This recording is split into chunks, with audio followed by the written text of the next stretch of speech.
Okay, welcome to my YouTube channel. My name is Rita Borenstein, and that's the name of my channel as well.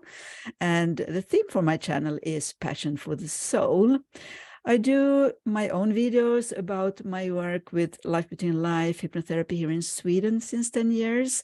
And I also interview guests. Some of these videos are in Swedish and some are in English. And today I have the privilege to meet you, Joanne Selinske, who I met in the Michael Newton Institute first World Conference in Maryland. I can't remember what year, but it was a few years ago. Yes. And I'll leave it to you to introduce yourself to start with, right? Thank you, Rita. I'm thrilled to have this conversation with you. We were just being able to cross an ocean so easily on a computer is fantastic. So, well, I'll just be brief, although my journey actually to today is a long one. And it started years ago when I read the first book that was written about near-death experience. And I remember being, it was one of these moments of huge, oh my goodness. And that set me on a path, decades long, of searching to understand our eternal journey, literally.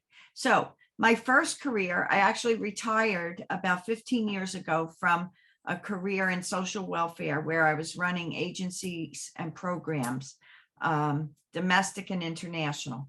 And when I retired, my husband said to me, "So what do you think you'll do with yourself?" And I said, well, to be honest, the only thing I'm interested in thinking about, talking about, and doing it or focusing on is the soul.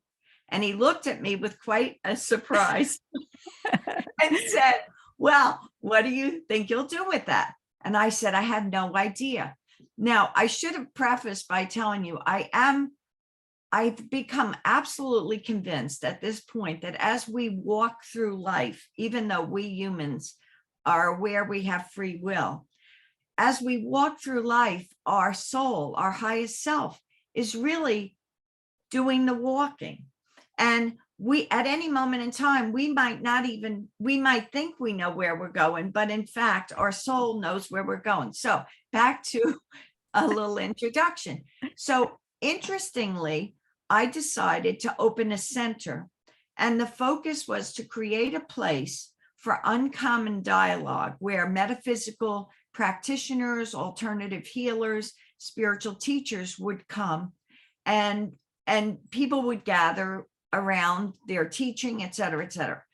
Well, one day, no kidding, someone said to me, this is quite the long and circuitous route. Someone said to me, this woman was a psychic, and she said, "My guides are telling me that you have post-traumatic stress syndrome from a life 1,000 years ago." She said, right? She said, uncommon dialect. She said to me, and they're also telling me you need to find a clinical psychologist who's not going to think you're crazy when you tell him or her that you have PTSD from a life 1,000 years ago. Well, fast forward, the person I found, who is to this day, 14 years later, my spiritual teacher, Dr. Rick Levy, who is a clinical psychologist who's known internationally for his mind, body, spirit work. I began studying with him, and one day he said to me, "I think you should consider becoming a hypnotherapist." So that's actually, in this very circuitous route, how I ended up originally training in past life regression with Dr. Brian Weiss, and then ultimately training with the Newton Institute in LBL hypnotherapy. So it's a long story and it was a long route, but what I'm convinced now retrospectively is my soul had a plan, and I allowed, life was such that I was in a position to allow myself to follow that plan. Even sometimes when I was in the, what you might say, in the dark, not knowing where that might be. And in fact, people say to me all the time, well, in other words, we're so conditioned to have plans, to map out every decision. And right now, what I say is, I know I'm on a path.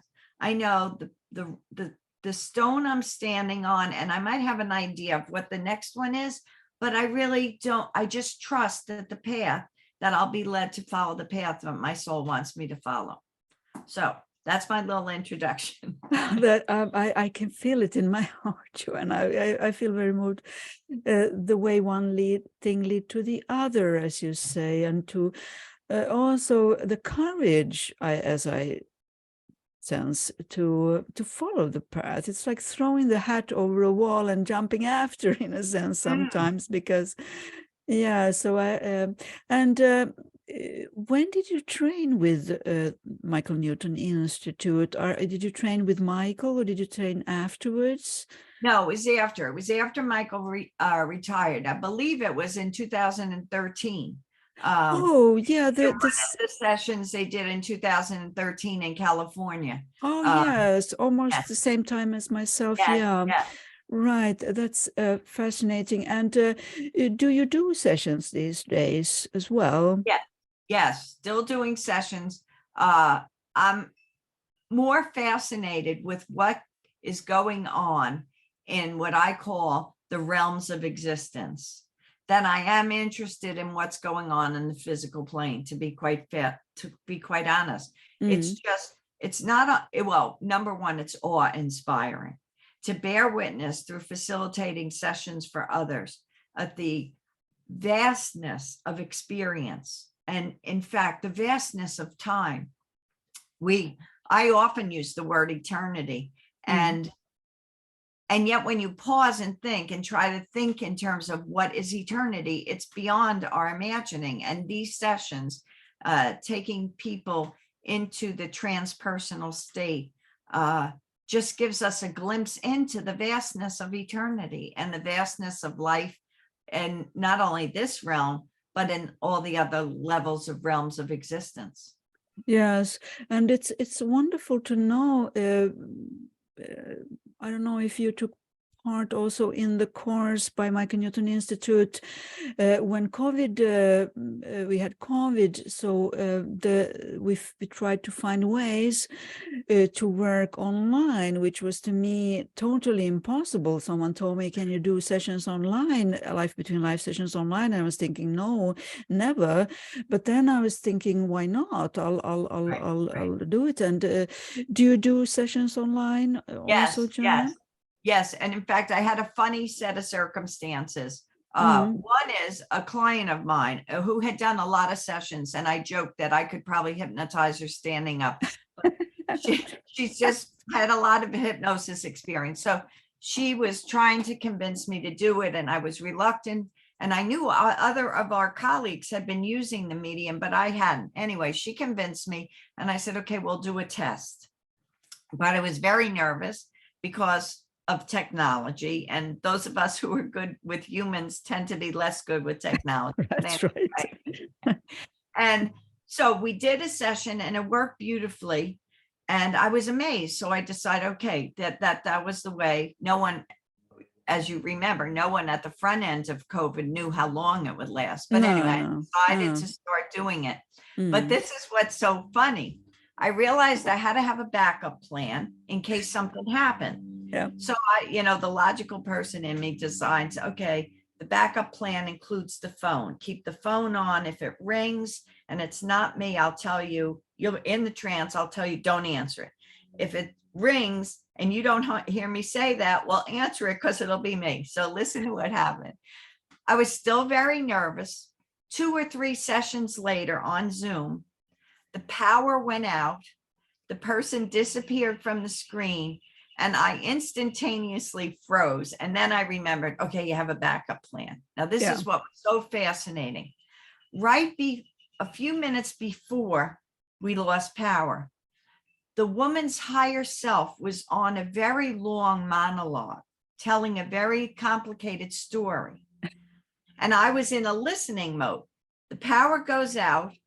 I dial her. She answers. This is so fascinating. She says, hello. And a half a second later, the higher self resumed the story.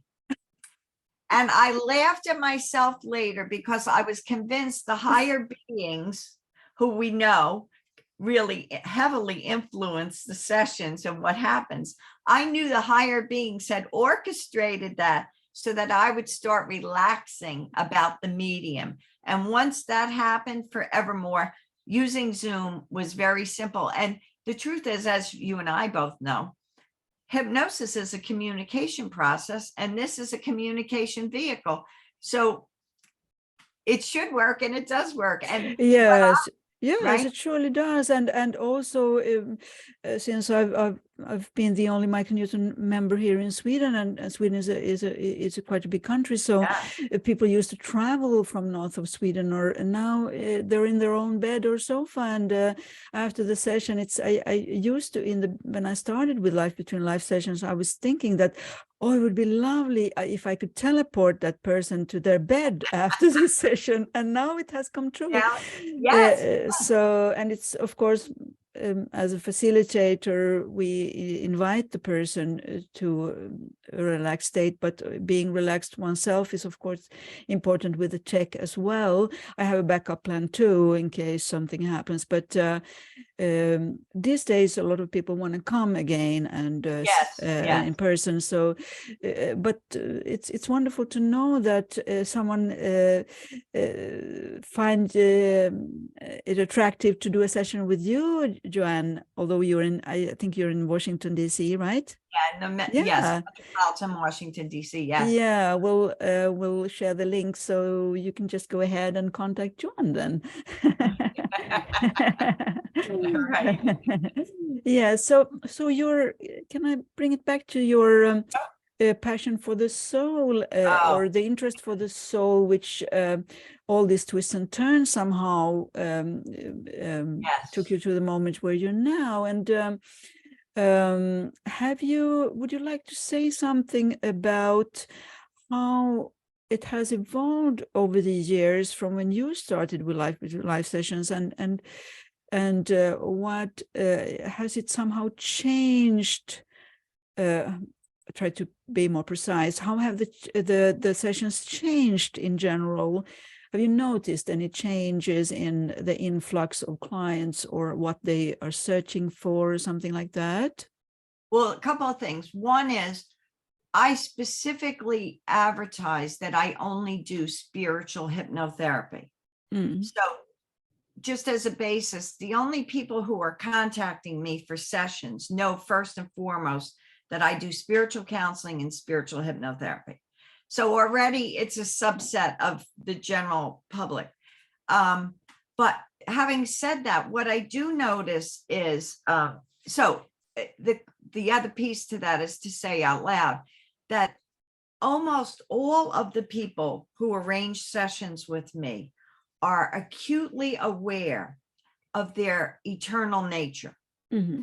And that they themselves would even out loud say that they're spiritual beings who are trying to mature spiritually. Mm-hmm. So that's, in most cases, the foundation of who comes to me, who picks me, excuse me, for a session as opposed to another hypnotherapist. Now, I have noticed, in terms of what actually happens, that no matter what you call the session, whether it's a past life session, a transpersonal session, a life between lives, people are having intense, that what's happening in the session is an intense conversation with both the higher self, the soul self, and the higher beings who work with that soul. Mm. So even when people arrange a past life and they go through that route, the intensity of the sessions rests often with what they're hearing in terms of the lessons, the wisdom, the takeaways from looking back in time. So that's one. I am noticing that. I didn't notice until a couple of years into my practice that which is now about 12, 13 years, that there was a pattern actually, which is what led me to write my book, that there was a pattern of the themes that people were struggling with. So to move away from how you asked the question, let me put it this way. Please, please. realized Yes. that the people knew they were on a spiritual journey, but they also were experiencing a roadblock on that journey. Mm. And they were hoping in the sessions they were arranging to get some deeper and more accurate understanding of how to eliminate the roadblock. Mm. So a lot of my clients have been in traditional therapy or counseling. They're widely read. They've read a lot of books. They've read the books you and I have been reading for decades. No kidding. They've widely read. They've done a lot of group work. So in general, they're quite informed and aware of the soul. But they were also, and they are also aware that there was a roadblock for their own journey forward. Yeah. And so thematically, people, what I realized and began to organize in terms of my way of approaching is that people were dealing with the impediments to self-love. And in terms of my own view, self-love is a predicate to deep connection to the divine, to the awareness, by the way, I believe that we are divine. But if I think I'm worthless, I can hardly at the same moment connect to my own internal divinity. So true. Yes. Right. Yeah, that's like a key, really. So wonderfully put, Joanne. Wonderful. Yes. I also experienced that these people who come for sessions with me are kind of no newcomers, whatever that would be, but they it's like a longing or somehow unconsciously knowing that I must just do this kind of research, and they it's like some new wires in their electrical, what do you say, system gets opens. Right. So yeah, so some people are, I think, look 20, or maybe I exaggerate a little, but at least 10 years younger after a session than, depending on the age, of course, but but it's refreshing somehow. I don't know what your experience, but refreshing to connect and to get in touch with these roadblocks, and they melt away somehow. Right, It's a great relief, of course. Yes. Do you have equally men and women somehow as clients over the years, or more women or more men? Definitely more women. Yes. Although interestingly, I am noticing lately more men. Yeah, me too. Yes. Very interesting. And now it's not half and half, but it's definitely, there's been definitely a shift. And in fact, some of my more interesting clients' experiences have been men. So it's just fascinating. I've also, in the last couple of years, had and I don't want to say this as if it's a large number, but noteworthy people who are experiencing in trance state that they're not traditionally from Earth, that they're from other planetary systems. Yeah. And finding out, some of them, that they're here very specifically to help contribute to the transformation, the spiritual transformation that's underway in the on the earth at this particular. Yes. There's a lot of people among these that you mentioned also, but wanting to contribute somehow, but not really knowing how, or and most of the time it could be something it's not about doing actually, but it's about awareness and being a teacher or being a CAO or whatever. It's a meaning behind it all. Sometimes Absolutely. that comes forth. Yes. And you mentioned, I knew already that you have also participated in the book that was one of the co-authors in the book by Michael Newton Institute, Wisdom of the Soul. Yes. That was a great project. But you've written your own book. Have you written many books, or? No. As you mentioned, the Wisdom of Souls, and before that we wrote the little book of Light Between Lines. Yeah. Sorry, forgot to mention this. Yes. Yes. Yeah. And then I say this with love and laughter, that when you co-author a book and co-edit a book with 3 other people, you realize it'll be a lot easier to do it yourself. Yes, this for sure. Right, It's for sure. yes. I think it's nice to cooperate or to co-create, whatever you call it. But of course, everyone has their will, and some organizations have difficulties these days. I figured, because a lot of people awaken and from grassroots up, and not wanting to have their own way only, but it needs to resonate somehow in order to do something together, in order to have a higher goal or something. It needs to be in resonance in a certain way. Yeah. And these things people figure out in sessions too, at least from my experience, that I would like to cooperate, but I don't know how to.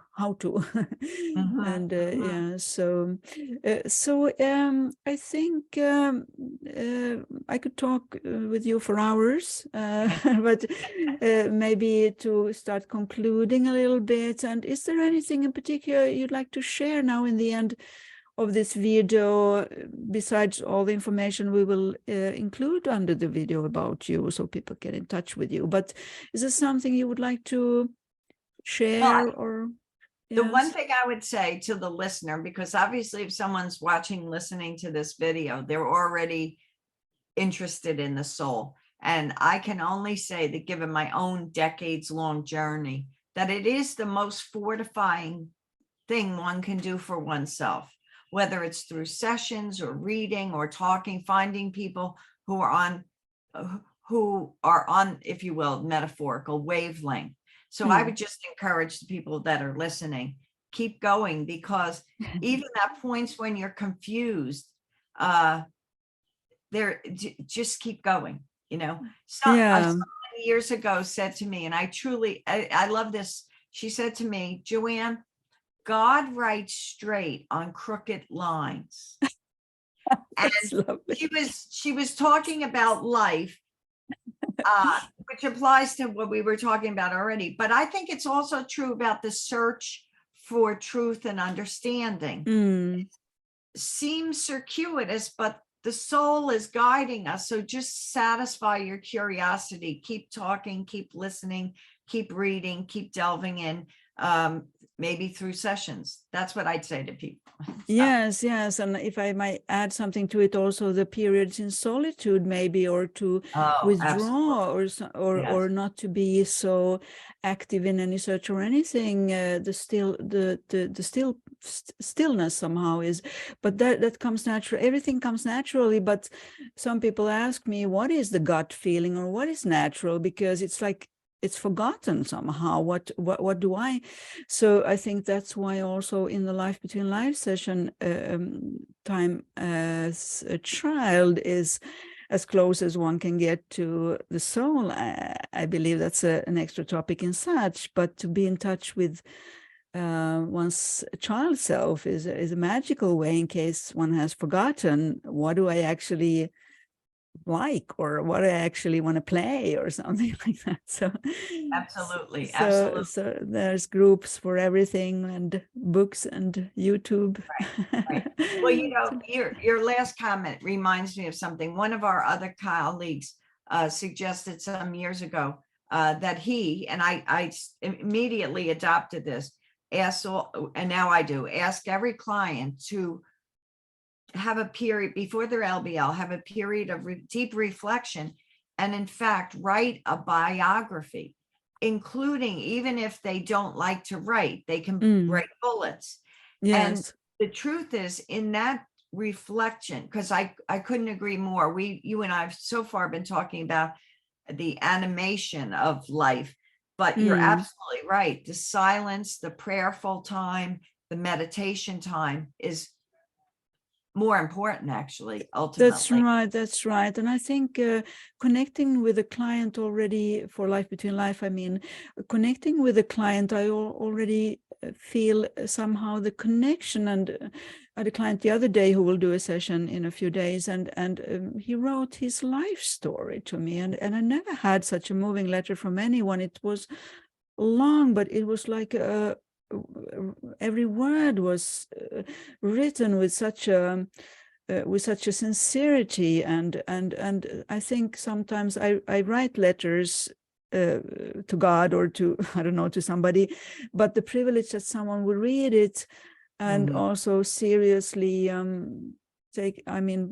reflect on it. I think that's a brilliant thing to, because we have our intake forms and all that based on the Mike and Newton methodology, but that's a brilliant thing to write. Well, it's the process of, I think it's something people take for granted. Wherever we're standing at this moment in time, we've brought ourselves, not just through this life, but through the prior lives that have brought us to this degree of wisdom or healing or understanding.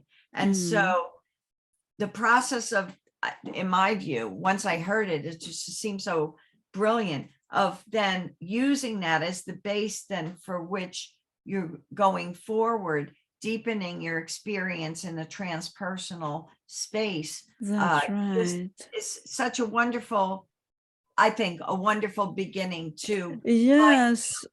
I don't know the English word for it, but when someone died, it's called something, you write something about the person who died. What is, I can't think of the word now.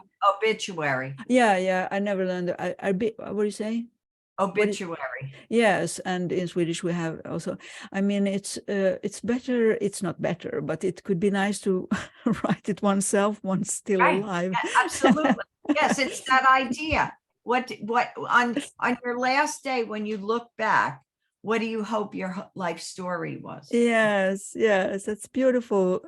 Okay, so let's see what we inspire people with this video, and maybe we're not, but it inspired me certainly to get in touch with you again, Joanne. I think it's many years since we connected, maybe online in the Michael Newton Institute meetings, maybe, but not speaking like this for some time. So thank you so much. It's been a pleasure. And thank you all who listened to this.